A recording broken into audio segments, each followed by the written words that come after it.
Gender Roles in Hip Hop by Nathaniel Myerson. I was introduced to basketball at the age of 5. Growing up in New York City, it was easy to take the subway down to Madison Square Garden with my dad to go see a Knicks game. I emulated both my favorite players' basketball games and their styles off the court. A few years later, I learned that most of them liked listening to hip-hop, so I wanted to listen to the genre and begged my mom to let me buy Eminem's The Marshall Mathers LP. My love of hip-hop took off from there. I assumed that hip-hop lyrics were harmless and was naive to the song's portrayal of gender roles. However, as I grew older and began to familiarize myself with rap music, I came to realize that the genre is patriarchal, misogynistic, and obsessed with female sexuality. I slowly became aware of how shallow the depictions of sexuality and gender in hip-hop music truly are, and of the poor example that the music sets for young girls and boys. Most male hip-hop artists grew up in a culture that instructs them that masculinity means being powerful and assertive. From a very young age, they were taught that earning the respect of peers comes by claiming superiority over females. Objectifying and having sex with as many women as possible is perceived to be a way to assert one's manhood. If you aren't concerned with having sex and degrading women, you are considered a bitch. Hip-hop artists are aware that appearing weak does not sell records, and their songs hide these insecurities. Scrolling through my iTunes library, even the titles of songs invoke images of male dominance. 50 Cent's P.I.M.P., Akon's Sexy Bitch, Busta Rhymes' I Love My Bitch, and Eminem's Superman are some that caught my eye, just to name a few. As we saw in Soot Jolly's Dream World, rappers portray women solely as their toys, whose sexuality can easily be bought. They describe them as their bitches and sluts.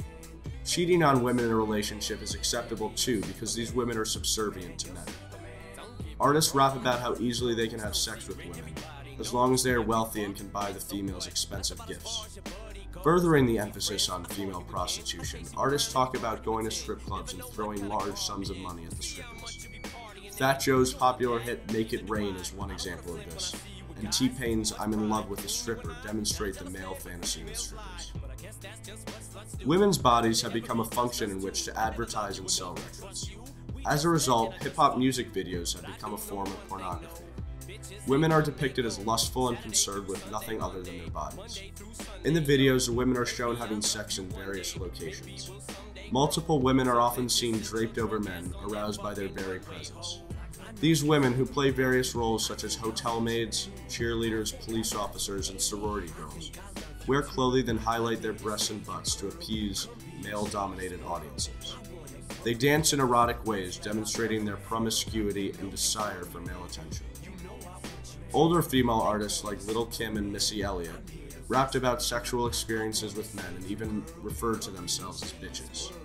During music videos and in concerts, newer female hip-hop artists like Rihanna and Nicki Minaj wear outfits that emphasize their sexual features. Here lies the danger in hip-hop's portrayal of female sexuality. By appearing to be unrestrained and sexually obsessed, women in hip-hop videos as well as female artists encourage sexual violence.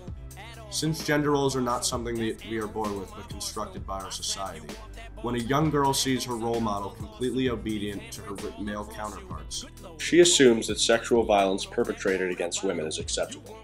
After all, females are taught that they are there solely to serve males, so this should come as no surprise. This is a perilous message to send to children, and is only heightened by male rappers' disdainfulness of women.